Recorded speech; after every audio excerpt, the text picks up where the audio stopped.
going on, you guys? Welcome to the Trucker Style Shawn YouTube channel.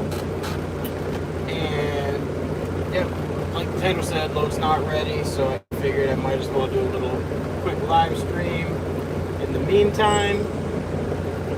But, yep, I'll give it a little bit for some people to make their way over here in the comment section. But when y'all come in, go ahead and do a little message there so I can read it. And I really don't have a topic on this at all. I just figured I haven't gone live in a while, so might as well do it. But let's see, we got 2 people in here at least. 3 people now. Go ahead and drop a comment so I know who's watching. If y'all got any questions or anything, go ahead and put them down there. But not too much going on. Pretty uneventful day for me. I did go and hang out with one of my friends that has recently came back. I'm not going to go any more into that, but yep, got to hang out with him today and go for a ride in his pretty fancy truck. But yeah, not too much else going on. Let's see, we got any comments in here? Anybody? Nope. Oh, nothing so far. But yeah, other than that, not too much. Tomorrow I'm taking off and going to SeaWorld with the family. Gonna relax a little bit. If somebody can let me know if the audio is okay or what's going on with it, just so I know if I need to turn the truck off or whatever. So if y'all can just leave that down in the comment section so I can actually read it and see. Yeah, not too much. I did get a new valve in for the truck finally. Where'd that go? Set it back here on the bed. I gotta put that one on at some point this week. That's I forget the exact name of the valve, but that's one that controls the air that goes to the trailer as well. And it's one form of a trailer protection valve. I just forget which number it is. I gotta put that on. I got an air leak on the transmission. That one is just a fitting. I gotta replace the fitting for some reason. It's not sealing like it should. Other than that, all trucks running pretty good. Still in the hunt for another one. I talked to my friend today, and due to some reasons I cannot say his name right now, but he's giving the information to look at a cab over that he's had on his channel before, and I'm going to go check that out, and if that fits the bill, we might just get that one as the next project truck. It is a International 9670 with a big cam, and we'd have to remove basically everything on the back of it, because right now as it sits, it is a motorhome toter. So I'd have to pull that off, throw a 5th wheel on back there, replumb some air lines, you know, simple stuff. What happened with the broken truck? Did you fix it? I did not, but it did get fixed. Like I said before, that one's not my truck. That was one of the owner-operator's trucks. And it's all in the computer. Just stupid sensors. We went in, we reset the sensors, and the truck started up just fine, went into gear just fine. Most likely, he's going to need a, I believe it's called a PDI, like a PPDI module or something like that, because those things are known to go bad, and if that shorts, it sends a false signal for, like, as a transmission signal, which then it will not read what gear you're in, or even if you're in neutral. So it disables the start feature on the ECU, so you can't even start the trucks. But just went in and basically reset everything, and it's good. Is that a new truck? Which one? The one I'm in right now? No, this is old girl. You talking about the that other truck that had to get towed? It is a 2012 Cascadia with a CM 2250 Cummins ISX and that dreadful automatic transmission. What other questions we got in here?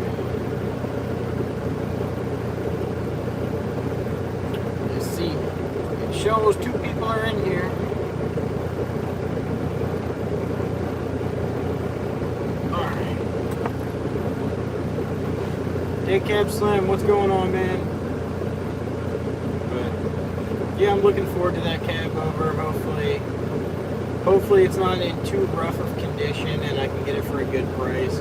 It's from what my friend told me, it is kind of rough, but for the price I'm trying to get it at, it's sub $1,000. So it's football time, not work time.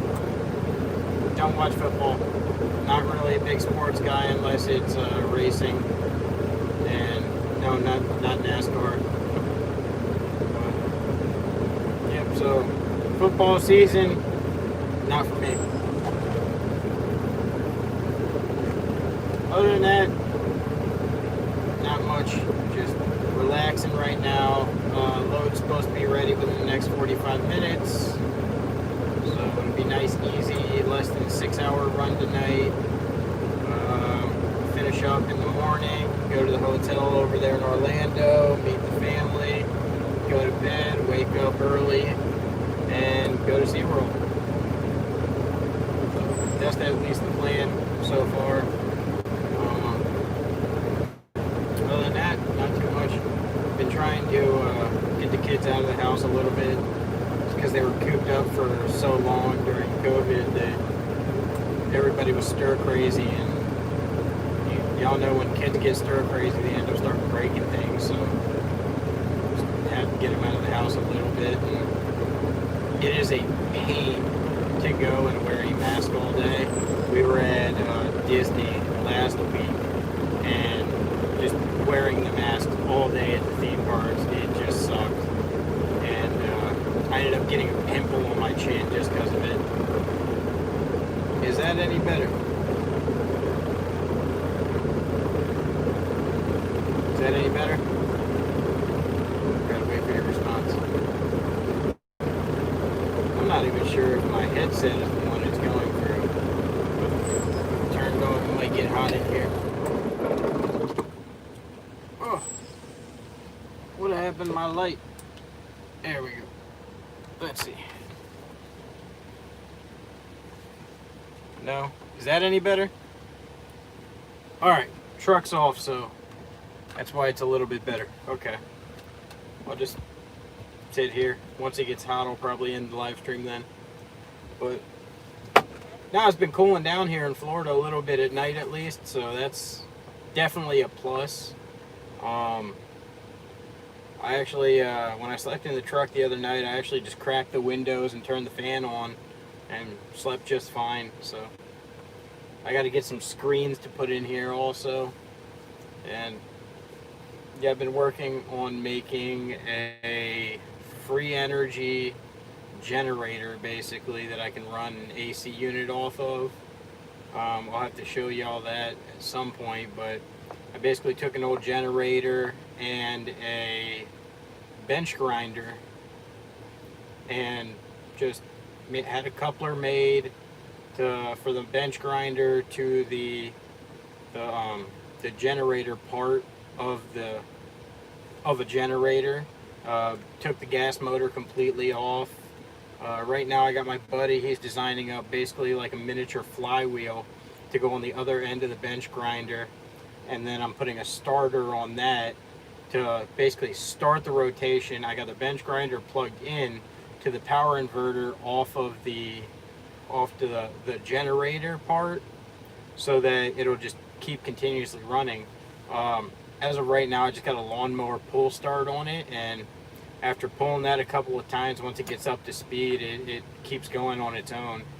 So I don't know, been experimenting a little bit, and if I get that sorted, especially with the starter, that means I can just do a push start on it and run a cable over, and probably hook up a trickle charger. That way it'll charge my batteries while I'm sleeping also. But trying to see what I can do, because I was debating on throwing APUs on the trucks, but I really don't feel that putting them on the trucks and what I'd be spending to actually buy the APU and then having them put on, because I'm not gonna do that. It's something I haven't done yet before, so I don't feel comfortable doing it. But it's not cost effective for me personally, and right now the drivers just idle the trucks.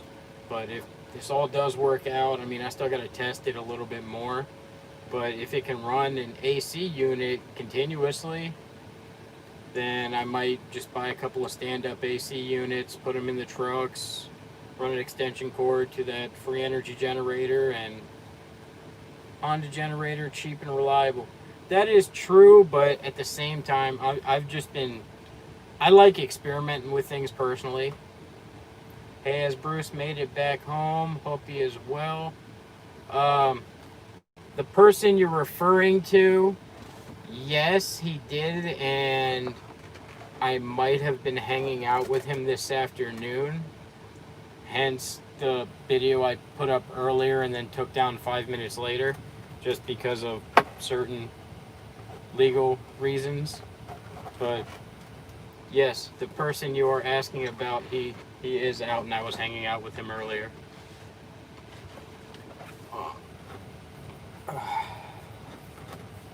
But yep, any more questions from anybody? Nope. It's getting hot in here. No sweat on the brow yet. Once we get to the sweat on the brow part, I'll probably end it. But other things I've been working on, let's see. Old girl, I've been looking at some of the re-ring kits for her, and I might end up ordering one. That's basically the same thing as an in-frame kit, minus the rods and pistons, because the rods and pistons in here seem to be pretty good, and it's about a $2,000 cheaper if just from getting a re-ring kit opposed to a full in-frame kit. The head's fine on it. It's not cracked. Now, once I pull it off, I'm definitely sending it out and getting it tested. Oh, I missed one. How's the run treating you? That's not bad. The first part of it canceled this morning, or this afternoon, so not too bad. Starting a couple hours later. I do not know why, but my light is like pulsating. There we go. Or I missed a comment. Yes, it's the person. Thanks, man. Good to hear he is well. Hope he is able video soon when it clears with things so he had to deal with. I'm gonna let his family speak on that. I cannot. At least I was asked not to. So, but yeah, all I'll say is don't expect anything anytime soon. I'll leave it at that. But yeah, I missed one. How's the truck running? Truck's running good. Just a couple of little issues. I still got to do the gasket on the front of the motor, but I've been holding off until I get the other truck, just so I'll start running that one, and just been up in the air a little bit. I mean, she runs great, except she just has the oil leak on the front right now, which I've just been basically buying tubes of black RTV and shooting it in there. Once it starts to drip again, I'll replace the RTV. Just short-term ghetto little fixes, just to hold it back a little bit. But basically, once I do order a re-ring kit, that's when this truck will be going down. Once I have another truck to my liking. All the other trucks are running. They're just fine. They all have drivers in them, and I have been meaning to get a backup truck, but nice looking truck. Thank you. She's old with 1.4 million miles on her. But now I've been looking to get another backup truck here pretty soon. I'd like to have at least 2 or 3 on hand, just to make it easier. Say if a truck goes down or an owner operator's truck goes down, just they have a loaner truck.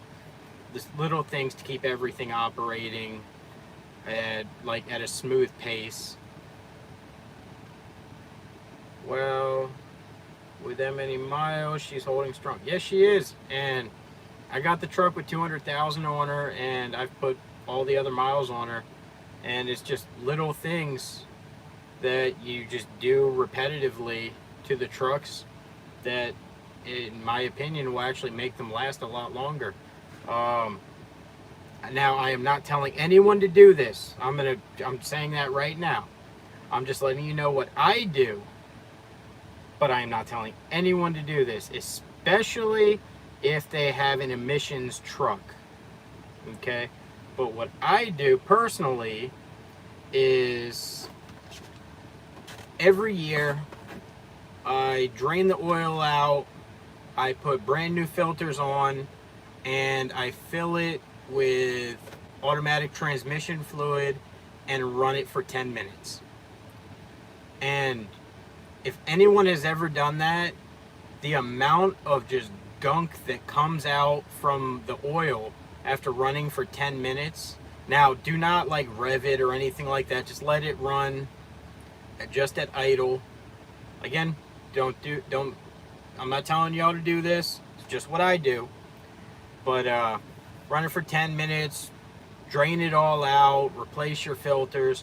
But the amount of gunk that has accumulated over a year that comes out could be blocking some of your oil passages and just robbing the life expectancy out of your engine. That's just what I do personally. Again, not telling y'all to do it. Other things, automatic transmission fluid yet again. Every other fill up, I put 2 quarts in each tank. I have twin 150-gallon tanks, and just helps to clean the injectors. And I don't use any diesel treatments or anything like that. I've always used ATF, and I've never had a problem with it. Never corroded any of the lines, nothing like that. And just little things just like that. Now remember, the trucks, when they're being broken in, now, if you're going to keep switching drivers within a truck, driving different styles, different RPMs, undershifting, overshifting, hard shifting, things like that, those all take into account on your engine. If you're the only driver on that truck, and especially while you're breaking it in, it'll actually last longer, just because you're not stressing the engine or changing the way the engine is normally operated, and it just the life expectancy of the engine it actually goes up. Let's see, I'd miss it. Are you in long-term contract with Amazon? Yes, 9 years now. How much you make with all those trucks? Cannot say. CPA said do not disclose any financials.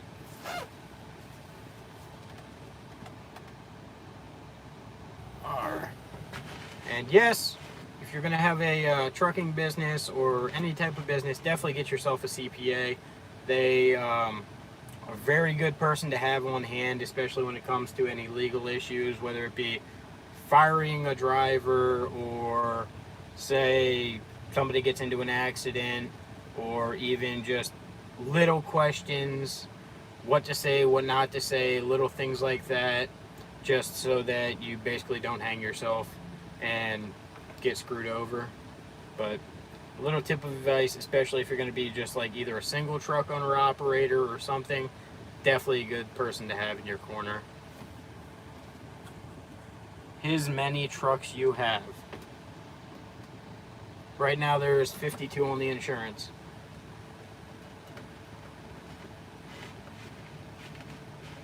Let's see. What else? Dang, we've been going 20 minutes already? Don't feel like it. I mean, I ain't even got sweat on my brow yet. Y'all made me turn the truck off. But, ugh. Sorry to disappoint. I do not have my pink drink tonight. I just got this Gatorade knockoff.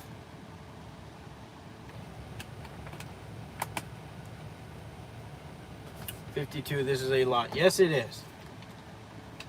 And it is a pain. Gentle Mariner. Hi, how's it going? But no, any topics y'all want to hear about? I mean, I've been struggling for video topics for a while, and I've just been trying to relax a little bit. I honestly got burnt out from trucking during this last push after this after the COVID, just because we were running day to day, every day. All trucks busy with Amazon. Yes, everything is booked 100% for every truck, and the drivers have to ask for a day off. But yeah, it's full force right now, y'all. And for y'all that are actually running off the dedicated board, when it comes to actually getting like your loads and actually going through and picking your loads now, the way Amazon's changed it, y'all know how much of a pain that is. Now picture that for multiple trucks. It's a pain. Have you finally buy a other truck?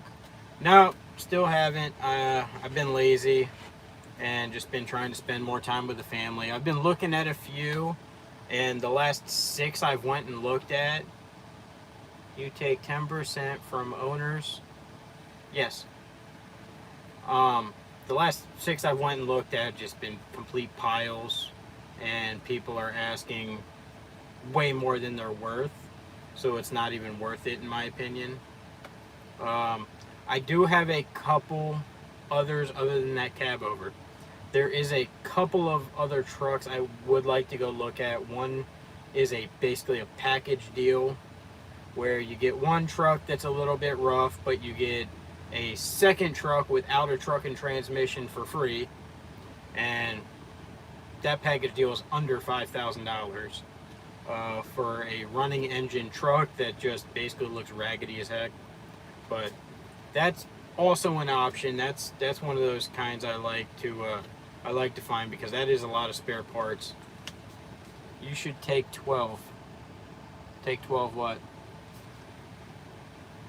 12%. Actually, I take 15% from the owners, and it's been working out. Well, actually, right now it's not even 15%, just for the simple fact of rates went down again.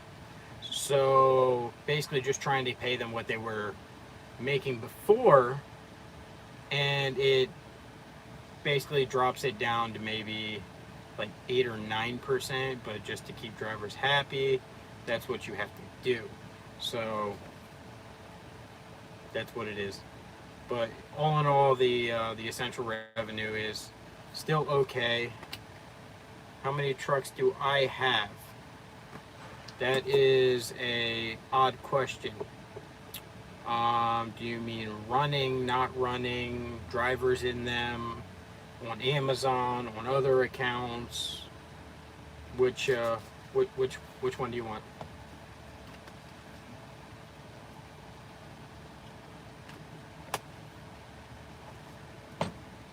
How much they grossing in a week?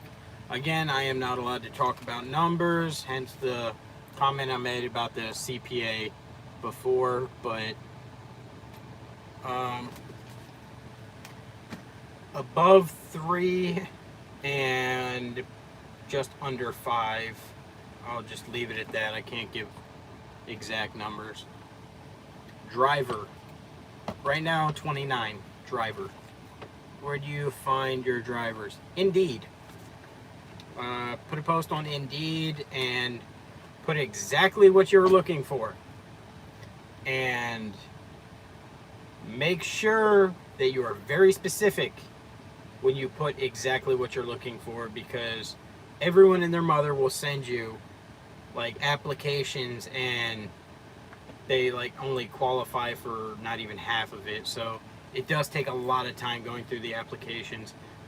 Normally you get about 150 to 200 applicants your first day, and going through them, maybe 10 will actually meet the requirements. You can post in Indeed, yes.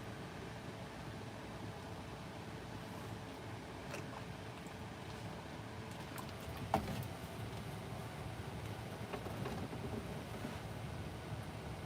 me see. It is Indeed, right?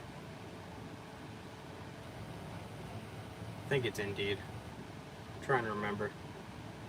I don't remember. It's saved on the computer. But, yep, that's normally how the hiring thing goes. To Andrew Felicia Grow, I did answer that earlier. Yes, that person did come out, and I am not allowed to talk about that said person, nor is anybody, due to his and the authorities' wishes. But yes, I was hanging out with that person this afternoon. Let's see. Do you boost your ads? No, I do not, because you get so many requests already as it is that to go through a boosted, I wouldn't do it. It's just, it takes so much time already to go through all the applications just to find a couple that truly qualify for what you're actually looking for and that actually meet the criteria. And then on top of that, interviews, that's even more time. And then say you meet the person, they meet their requirements on paper, but then you meet them and it turns out that there was other underlining factors that they didn't put on their application, but they're telling you in the interview that might basically hinder the chance of you actually hiring them. So that's even more wasted time. What are your requirements? 3 years over the road experience. I've been talking to my partners. It might be going to 5 years here pretty soon, just because it's just the 3 years experience. These people, like, some of them are still making rookie mistakes. But 3 years over the road experience, clean MVR, clean DAC. Basically, if you're an owner operator, then basically it's just clean MVR, and you can get, and if you can get approved from the insurance company, that's the biggest deciding factor. So no like accidents or things like that on their records. Another thing, must be able to speak English, because no one over here, at least no one in the office or anything, speaks Spanish. I don't speak Spanish. Partners don't speak Spanish, so that they must speak English. Another thing is the trucks must be able to pass a DOT inspection. So, how many owner operators you have? 19. Sorry, I missed a couple questions. Why are you still hauling that cheap Amazon load? You know something we don't know? Yes, E-Man. Now, the cheap load you refer to, are you basing that... Oh, did I lose y'all?